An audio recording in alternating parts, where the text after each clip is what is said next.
जय हिंद साथियों, मैं अनूप आपके अपने YouTube चैनल जैकब अकादमी पे आपका स्वागत करता हूं। जैसा कि मित्र, हम लोग मनोविज्ञान के सेशन के तहत बेहतरीन टॉपिक्स के साथ चल रहे हैं आगे, तो उसी क्रम में हम लोग व्यक्तित्व पे आ गए हैं। मैंने आपको व्यक्तित्व को बताया, व्यक्तित्व को मनोवैज्ञानिकों के अनुसार किस किस प्रकार के व्यक्तित्व होते हैं मैं उसको बताया। अब आइए उसी के सेक्शन में थोड़ा सा यह क्या है कि व्यक्तित्व वाला इंपॉर्टेंट भी बन जाता है एग्जाम के दृष्टिकोण से। और दूसरी बात, सबसे महत्वपूर्ण बात ये है ना साथी कि ये क्या है कि सेशन लंबा होता है इसका। जैसे कि इसमें इंपॉर्टेंट चीज़ें होती है तो आराम से बतानी पड़ती है, जल्दी जल्दी बताएंगे समझ में कम आएगा और चीज़ें कॉन्सेप्ट क्लियर नहीं हो पाएगा, तो इसलिए आराम से बताना पड़ता है। लगभग ज़्यादा ही कुछ चलेगा, हो सकता है दो तीन दिन तक और चले, तो उसमें घबराने वाली बात नहीं, आराम से हम लोग सेशन को लेते रहेंगे। चलिए आइए देखते हैं।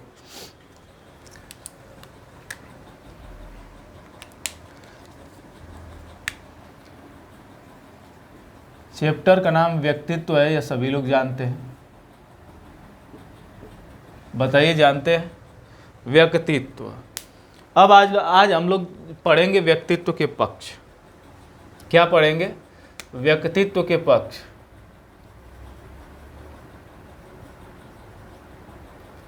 व्यक्तित्व के पक्ष। व्यक्तित्व के पक्ष जो होते हैं गैरिसन के अनुसार, गैरिसन ने दिया था। किसने दिया था मित्र? गैरिसन ने बताया था, गैरिसन के अनुसार, गैरिसन ने क्या कहा था कि व्यक्तित्व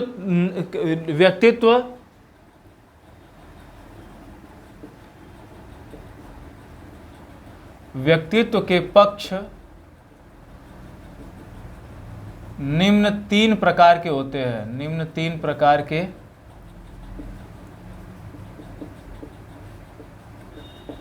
होते हैं, ठीक है। उसमें क्या था? तीन प्रकार के नहीं, निम्न प्रकार के लिखिए बस, हो सकता है इसमें निम्न प्रकार के होते हैं।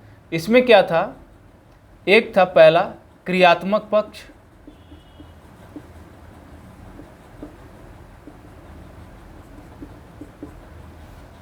क्रियात्मक पक्ष था, सामाजिक पक्ष था,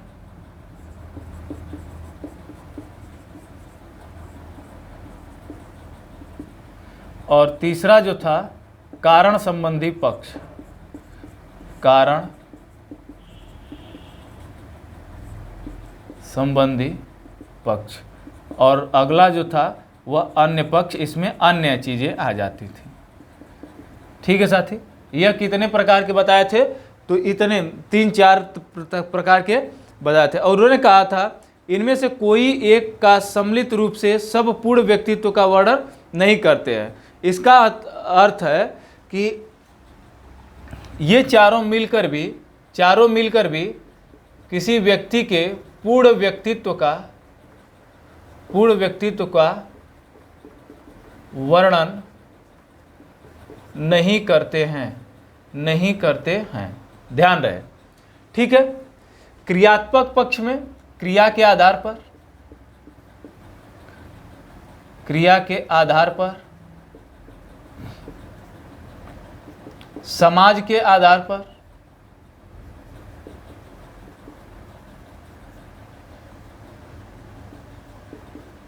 कारण संबंध के आधार पर,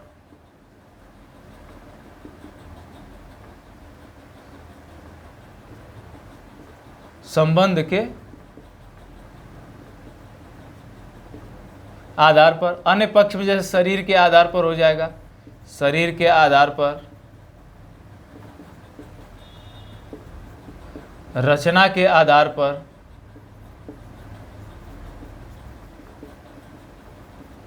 ठीक है। और लिखना चाहें तो शरीर के आधार पर, रचना के आधार पर, द्रव्यों के आधार पर, द्रव्यों के आधार पर, ये इत्यादि होते हैं, ठीक है। इत्यादि हो गया, ठीक है। तो गैरिसन ने क्या कहा कि गैरिसन ने कहा व्यक्तित्व के निम्न पक्ष होते हैं। जैसे क्रियात्मक पक्ष होता है,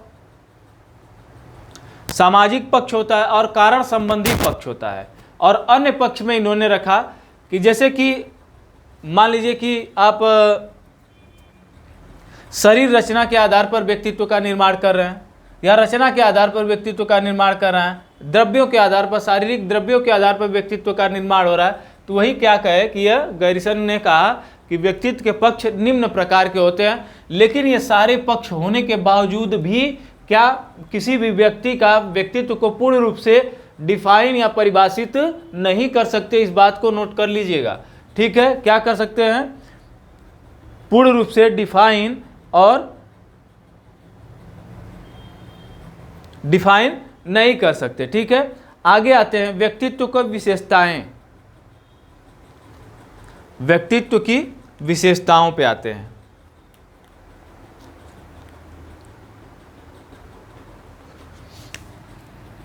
हेडिंग क्या है? व्यक्तित्व की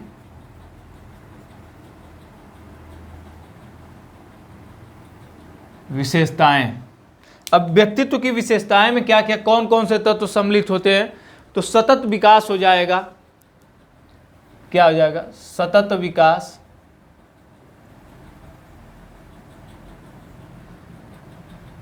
सामाजिकता,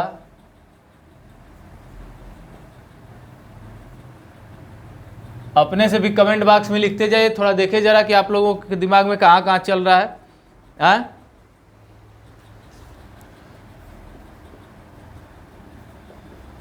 सांवेगिक क्षमता,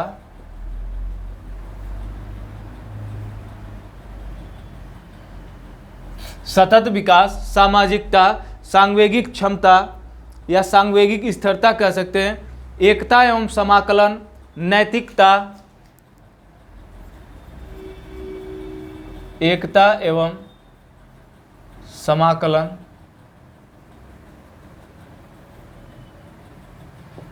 नैतिकता, समायोजन, ठीक है। एकता एवं समाकलन, नैतिकता, समायोजन, ठीक है। आत्मचेतना, दृढ़ इच्छा शक्ति, ठीक है। आत्मचेतना तथा दृढ़ इच्छा शक्ति, ठीक है। सतत विकास का मतलब निरंतर व्यक्तित्व में निरंतर विकास का होना, निरंतर विकास का होना। उसका मतलब किसमें? व्यक्तित्व में अर्थात पर्सनालिटी में, ठीक है। सामाजिकता का मतलब व्यक्तित्व विकास में, व्यक्तित्व विकास में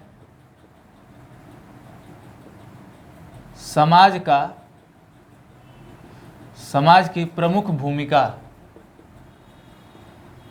ठीक है। अगर व्यक्ति क्या होगा? सामाजिक नहीं होगा तो उसके अंदर जाहिर सी बात है कि समाज की जो क्या बोलते हैं, समाज के दृष्टिकोण से जो आप एक अच्छे व्यक्तित्व का निर्माण कर पाएंगे वो कहाँ से कर पाएंगे? सांवेगिक स्थिरता या क्षमता, इसको स्थिरता लिख देते हैं।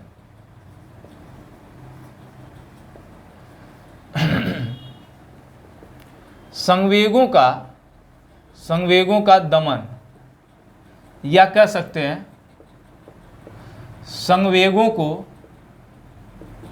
नियंत्रित करना, एकता एवं समाकलन,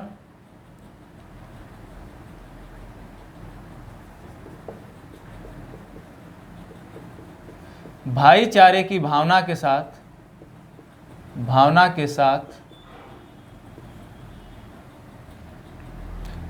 साथ रहना, ठीक है।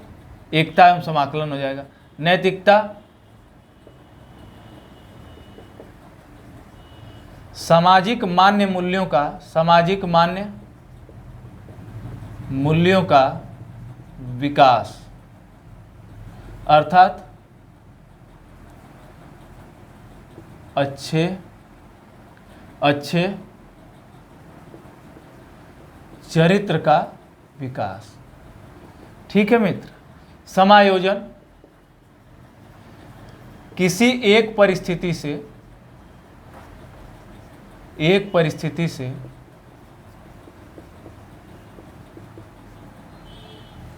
दूसरे परिस्थिति में अपने आप को ढाल लेना। ठीक है। आत्मचेतना, स्वयं की चेतना के द्वारा स्वयं की चेतना का विकास करना एवं उससे भावों को समझना। ठीक, देखिए मैं लिख दे रहा हूँ, इसीलिए मैं कह रहा हूँ लिख के बताता हूँ, इसीलिए ना कि ज़्यादा आपको दिमाग पे बोझ नहीं देना पड़ेगा, चीज़ें एकदम आसानी से इजीली समझ में आ जाएंगी। ठीक है। तो दृढ़ इच्छा शक्ति क्या होती है? किसी कार्य या प्रक्रिया को संपन्न करने की एक सकारात्मक जिद, एक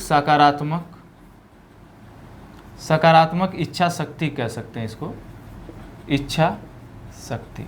ठीक है मित्र, बताइए यहाँ तक कोई दिक्कत इसमें समझने में? मुझे नहीं लगता कि कोई दिक्कत समझने में हो रही होगी, क्योंकि इतने बेहतरीन ढंग से इसको मैं डिफाइन कर रहा हूँ आप लोगों के सामने कि इसमें कोई दिक्कत आ ही नहीं सकती। बताइए कोई दिक्कत है यहाँ तक? बताइए।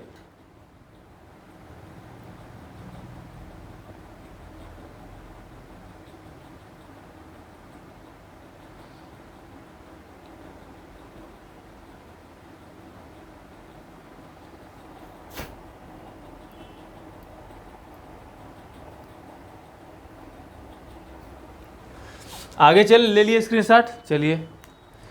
अरे यार रोज भूल जाता है, एक सेकंड मित्र, डस्टर भूल गए।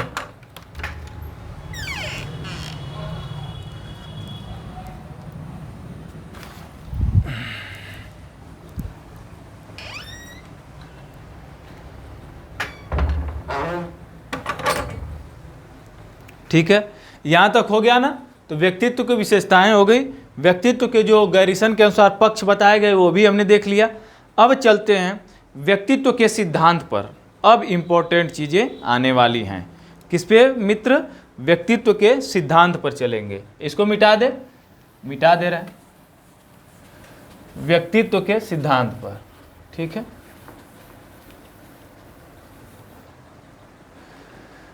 व्यक्तित्व के सिद्धांत पर हेडिंग क्या होगी?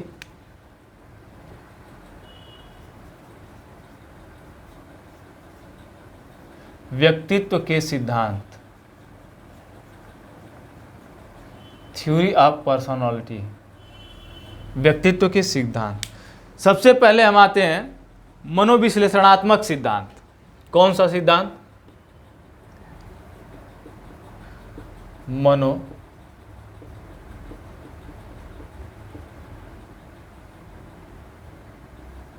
मनोविश्लेषणात्मक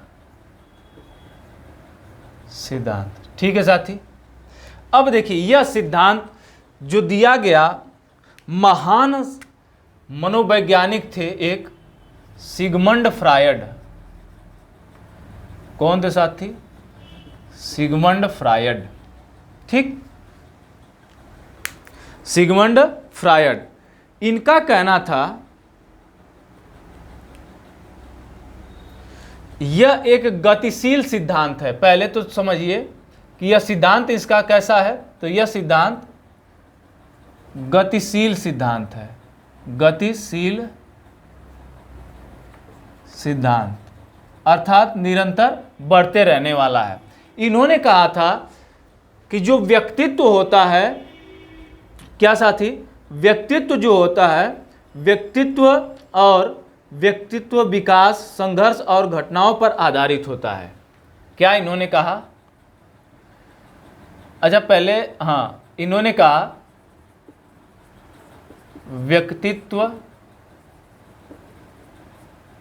व्यक्तित्व विकास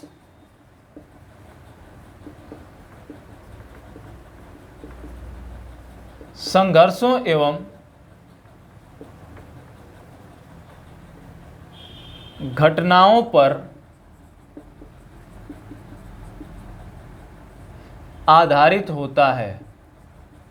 अर्थात इसका मतलब समझ रहे हैं, मान लीजिए आपका नेचुरल व्यक्तित्व तो कुछ और ही है, लेकिन मान लीजिए कहीं आप गए, किसी कार्य को कर रहे हैं, वहाँ का परिवेश माहौल अलग है। तो जो आपका नेचुरल व्यक्तित्व था, जो आपके गांव पर था आपका व्यक्तित्व, वहाँ पे मान लीजिए मुंबई में जाके काम कर रहे हैं आप, तो वहाँ पर उसका अलग हो गया, क्योंकि वह व्यवहार में आपने परिवर्तन ला दिया। और जानते हैं कि जब आप जो व्यवहारिक प्रक्रियाओं से आप दर्शा पाते हैं, वही आपको वही चीज़ें आपके व्यक्तित्व को रिप्रेजेंट करती हैं। तो आपने व्यक्तित्व को क्या किया, संघर्ष के अनुसार बदल लिया। मतलब जैसा संघर्ष था, जैसी आपके सामने चुनौतियां आई, उसके अनुसार अपने व्यक्तित्व को क्या किया, बदल लिया, उस तरह के व्यक्तित्व को धारण कर लिया।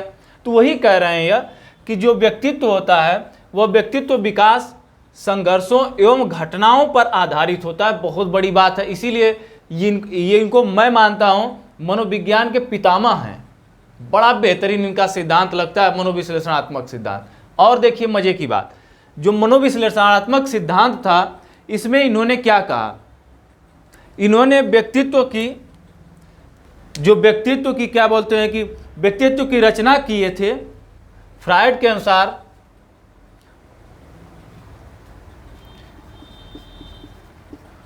फ्रायड की व्यक्तित्व रचना वह क्या थी, इन्होंने क्या कहा था साथी, इन्होंने कहा था इदम, क्या कहा, इदम, इसको ईड कहते हैं, अहम, इसको ईगो कहते हैं, एक होता है परम अहम या परा अहम, कुछ भी कह सकते हैं, इसको कहते हैं सुपर ईगो। ठीक है साथी। और तथा चेतन, अर्धचेतन एवं अचेतन मन की बात करते हैं। अचेतन मन की बात, अचेतन की बात करते हैं। बताइए, यहां तक क्लियर है आपको?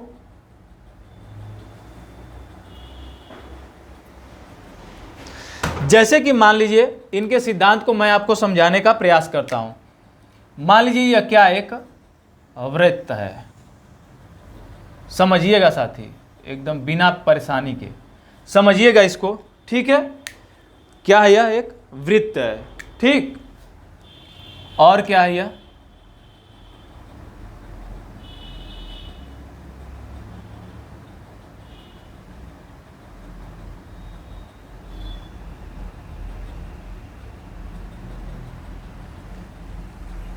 ठीक है। और इसमें क्या हुआ है, पानी भरा हुआ है, ध्यान दीजिएगा, पानी यहां तक भरा हुआ है। अब ध्यान दीजिए, यह सारी चीजें क्या है, पानी से भरी हुई हैं। अब दर्शा नहीं सकते ना इसको, अब ये जहां तक रेखा लगाए हैं यह क्या है, पानी से भरी हुई चीजें हैं, पानी से क्या है, भरी हैं। अर्थात इन्होंने एक क्या, इस सिद्धांत को समझाने के लिए क्या इसका सहारा लिया, तो कह सकते हैं कि एक हिमखंड का सहारा लिया। किसका सहारा लिया साथी? हिमखंड का सहारा लिया। जैसे कि मैं इसको सही से थोड़ा बना देता हूं, जैसे समझिएगा। वो क्या है ना कि मेरी थोड़ी कला तो बहुत ही अच्छी नहीं है, तो इसलिए मान लीजिए कि यह क्या है, एक हिमखंड है, ठीक है? क्या है यह? हिमखंड है। तो उसमें देखिएगा आप, यह हिमखंड को भी दो भागों में बांट देते हैं,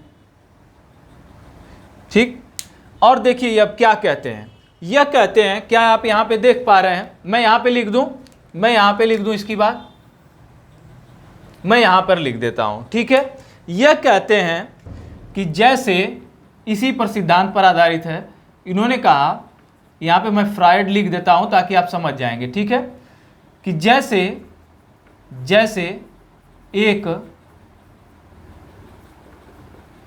हिमखंड का टुकड़ा, हिमखंड का टुकड़ा, हिमखंड के टुकड़े का लगभग पूरा भाग पानी के अंदर होता है, पानी के अंदर होता है और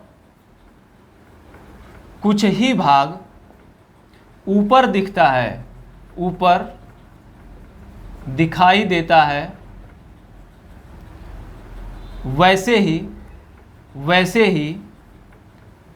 अचेतन मन होता है, वैसे ही अचेतन होता है। ठीक है साथी, बताइए इसमें कोई दिक्कत? ठीक उसी प्रकार अचेतन क्या होता है, व्यापक और जटिल बताया है इन्होंने, इसीलिए। अर्थात कि जब वह डूबा हुआ है तो जटिल इसीलिए है ताकि आप उसको न समझ सकते हैं न देख सकते हैं, तो इसीलिए यह क्या हुआ, व्यापक और जटिल माना है किसको, अचेतन को। ध्यान दीजिएगा आप। अब मैं इस फिगर पर आता हूं। यहां इसको फिगर को बनाने का मतलब अर्थ समझ लिए आप। अब आइए मैं साथी इस पे आपको चलता हूं। ठीक, ये जो पूरा भाग है इसके अंदर, क्या ये जो पूरा भाग है इसके पानी के ऊपर का, इसको कहते हैं चेतन। ये पूरा यहां से लेके यहां तक, ठीक है। ध्यान से देखिएगा, ध्यान से, बहुत ही ध्यान से देखिएगा, बताइए। और इसमें एक मैं छोटा सा हिस्सा बना देता हूं, क्या, छोटा सा हिस्सा ऐसे करके, इसको कहते हैं साथी अर्धचेतन। क्या कहते हैं, अर्धचेतन। रुकिए देख सेकंड, देख ले दिख रहा है कि नहीं, अर्धचेतन। ठीक है, मैं बोल भी रहा हूं, समझ जाइएगा। ठीक है मित्र, क्या कहते हैं इसको, अर्धचेतन कहते हैं। और बाकी सारा हिस्सा जो यहां तक फैला हुआ है इसको क्या कहते हैं साथी, अचेतन कहते हैं। क्या कहते हैं, अचेतन। क्या कहते हैं मित्र, अचेतन कहते हैं। ठीक। और अब देखिए मजे की बात इसमें कि जो यह वाला हिस्सा है, कौन सा, जो यह हिस्सा डूबा हुआ है किसमें, बर्फ में इतना, और इसमें जो अर्धचेतन है, इसी के बीच में सबसे पहले कौन बैठता है, अहम बैठता है। कौन आता है यहां पर, अहम आएगा। अहम आएगा जिसको क्या कहते हैं, ईगो कहते हैं। बताइए यहां पे कोई दिक्कत, कोई दिक्कत यहां पे? फिर यहां पे क्या आएगा, ईड आएगा, अर्थात ईदम आएगा। क्या आएगा, ईदम आएगा। और ये पूरा भाग मैंने जो आधा बांटा है, यह क्या होगा, पूरा यहां से यहां तक, यह क्या होगा, परा अहम होगा। ठीक है, यह क्या होगा, एक सेकंड मैं लिख लूं तो फिर आपको दिखाता हूं। परा अहम होगा। क्या होगा, परा अहम होगा। ध्यान दीजिए।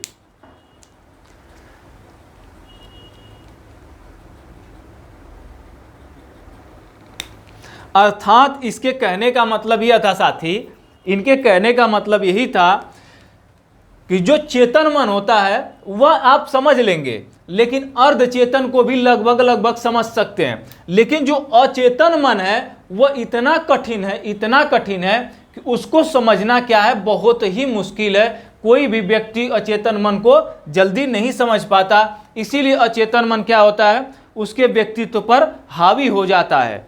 क्या हो जाता है, हावी हो जाता है। बताइए यहां तक हो गया तो मिटाऊं इसको?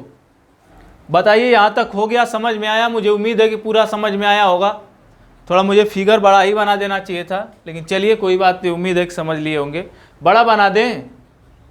बताइए कि ठीक है, चलिए ठीक है। यहां तक समझ में आया? मिटाऊं मैं, मिटाऊं? बताइए, इसको मिटाता हूं।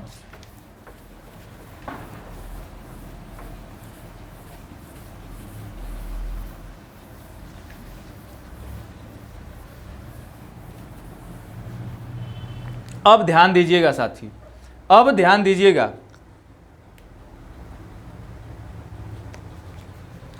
अब पहला जो होगा वह क्या होगा? चेतन मन। किसको डिफाइन करेंगे? चेतन मन को, चेतन को डिफाइन करेंगे। और यह क्या कहता है? जो चेतन, इनके अनुसार जो चेतन होता है वह होता है कि हमारे मन का वह हिस्सा जो वर्तमान जानकारी से संबंधित होता है। हमारे विचार का वह हिस्सा जो वर्तमान जानकारी से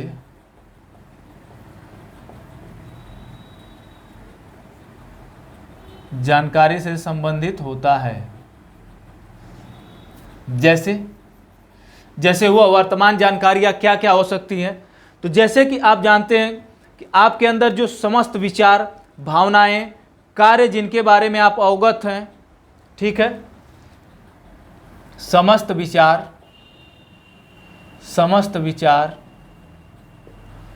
भावनाएं एवं समस्त कार्य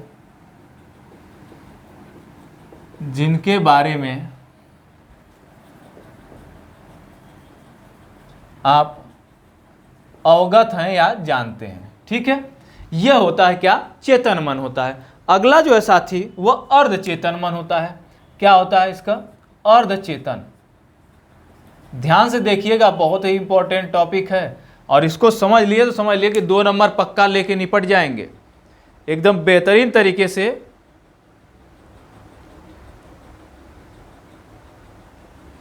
ठीक है,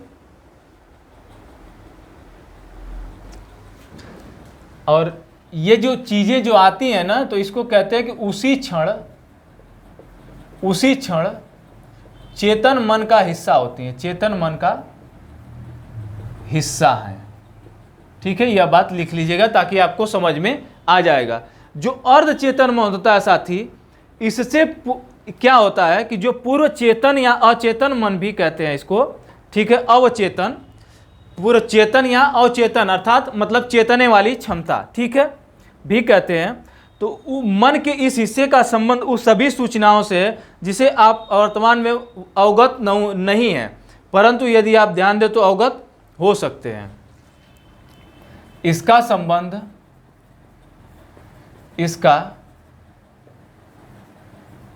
संबंध उन सूचनाओं से है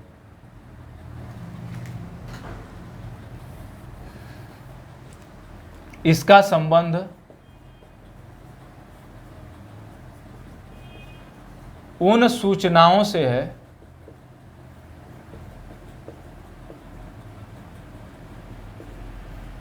जिससे आप अवगत नहीं हैं, लेकिन ध्यान दें तो अवगत हो सकते हैं। बताइए, यहाँ तक कोई समस्या आपको? ध्यान दे तो अवगत हो सकते हैं।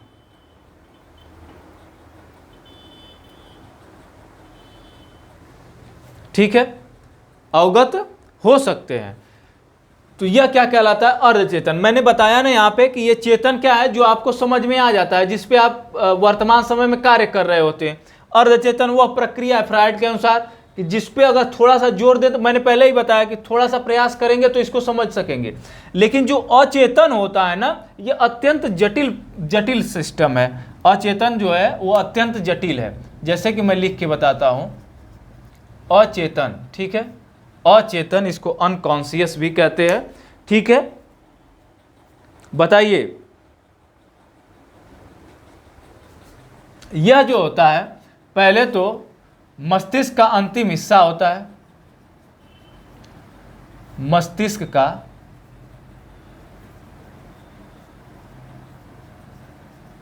अंतिम हिस्सा जिसमें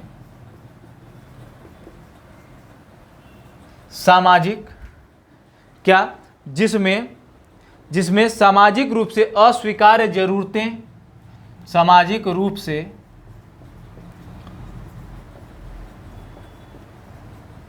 अस्वीकार्य जरूरतें,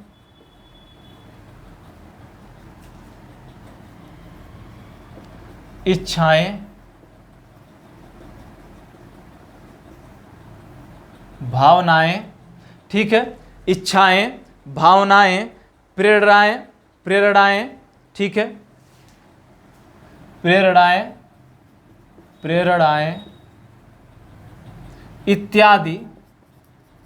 इत्यादि होती हैं, ठीक है, जो क्या है वास्तविक रूप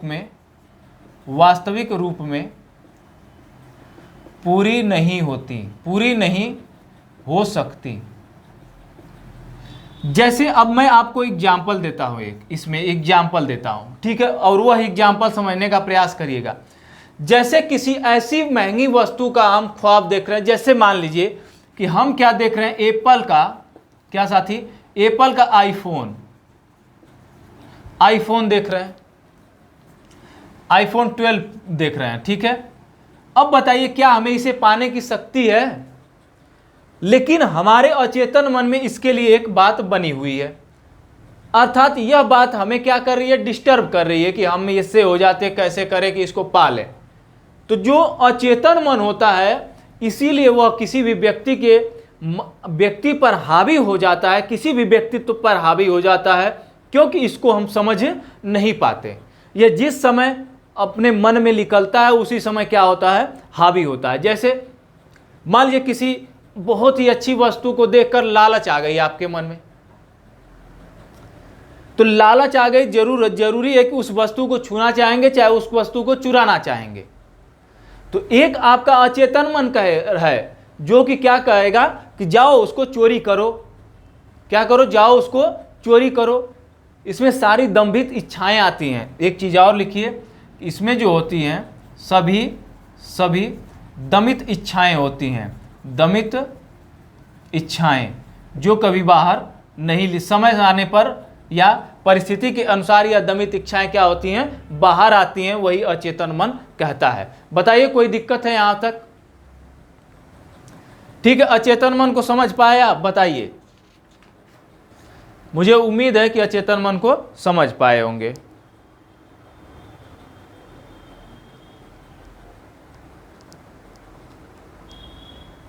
आगे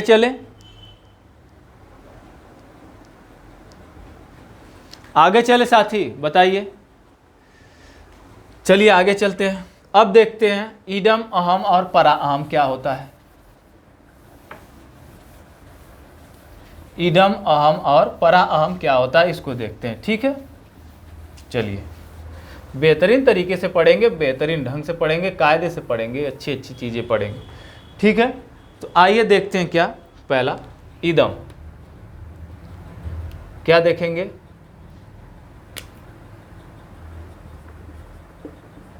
इदम जिसे क्या कहते हैं, ईड कहते हैं, ठीक। अब यह क्या होता है, तो यह जो होता है, यह व्यक्तित्व का प्राथमिक पहलू है जो पूर्णतः अचेतन है। यह व्यक्ति का प्राथमिक पहलू है जो एकदम अचेतन है। क्या है, एकदम अचेतन है, अचेतन है। बताइए कोई समस्या?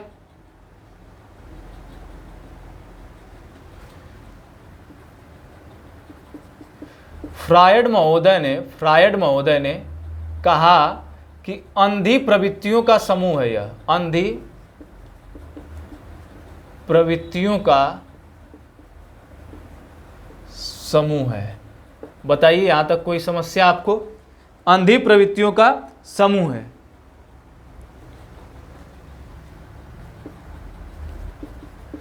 इसमें कोई तार्किक व्यवस्था नहीं है तथा यह नीतिहीन है। क्या है? नीतिहीन है। ठीक है, तो वह क्या है? इदम है। बताइए, कोई दिक्कत? और यह क्या किस पे निर्भर करता है? सुखेप्सा पर। सुखेप्सा अर्थात सुखवादी है, सुखवादी है।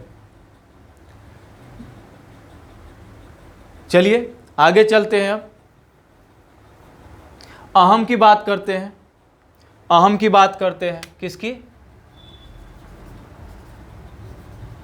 अहम की बात करते हैं, जिसको क्या कहते हैं? ईगो। आता है ना आप में? ईगो क्या होता है? ईगो ज़्यादा ना दिखा, ईगो ज़्यादा ना दिखाओ, नहीं तो काम गड़बड़ा जाएगा।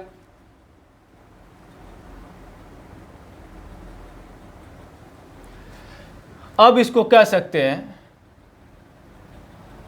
कि अहम इदम का वह हिस्सा है जिसे हम सामाजिक रूप से क्या कर सकते हैं? बदल सकते हैं। क्या कर सकते हैं? सामाजिक रूप से संशोधित कर सकते हैं। संशोधित कर सकते हैं। अर्थात यह ऐसी प्रवृत्ति है व्यक्तित्व की कि इसको क्या कर सकते हैं? आप कंट्रोल कर सकते हैं। ठीक है,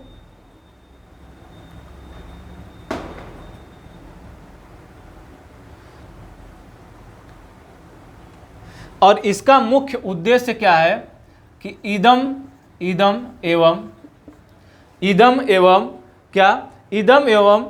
आवेगी। ठीक है, इदम एवं क्या करता है? इदम की आवेगी जरूरतों, इदम की आवेगी जरूरतों एवं समाज की वास्तविकता के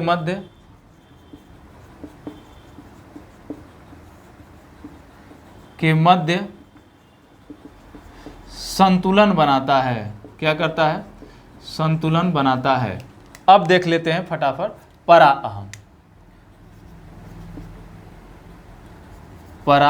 अहम। ठीक है, जिसे आप क्या कहते हैं? Super ego. ठीक है, परा अहम। अब यह परा अहम क्या है?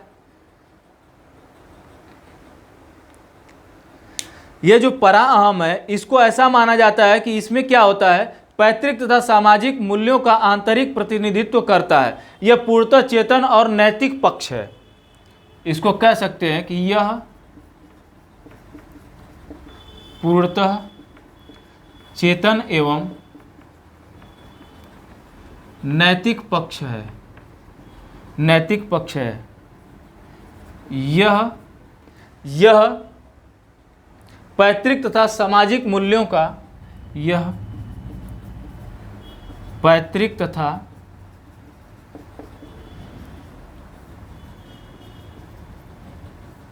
सामाजिक मूल्यों का क्या करता है? आंतरिक प्रतिनिधित्व करता है। आंतरिक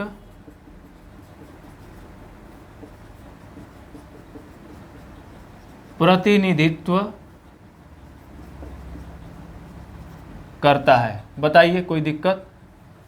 कोई दिक्कत? समझ पा रहे हैं क्या? समझ पा रहे हैं?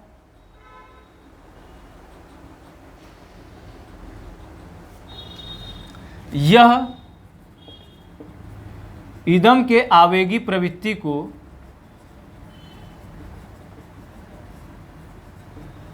नियंत्रित करता है। नियंत्रित करता है तथा यथार्थवादी यथार्थवादी क्या करता है? यथार्थवादी व्यवहार के नैतिक रूप से उचित व्यवहार चुनने के लिए अहम पर दबाव बनाता है। यथार्थवादी नैतिक व्यवहार चुनने के लिए अहम पर दबाव बनाता है।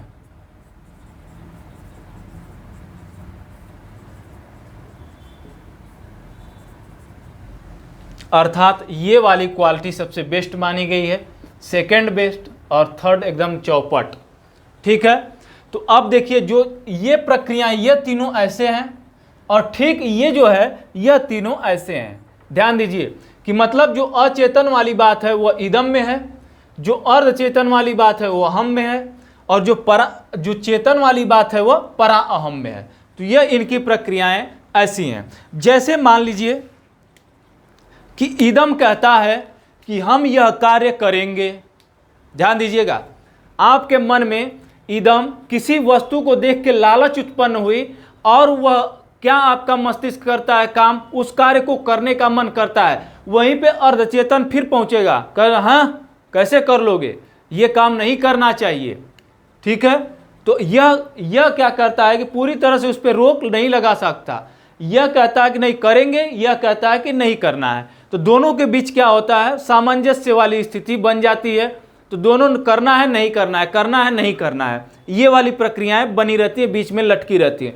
जैसे ही यह परा अहम निकलता है, दोनों को लगाता है दो पड़ाका और तुरंत इसको क्या करता है, कंट्रोल करता है या नियंत्रित करता है और तुरंत अहम को आदेश देता है कि यह कार्य अनुचित है, इसे नहीं करना है तो नहीं करना है, चल सही काम कर।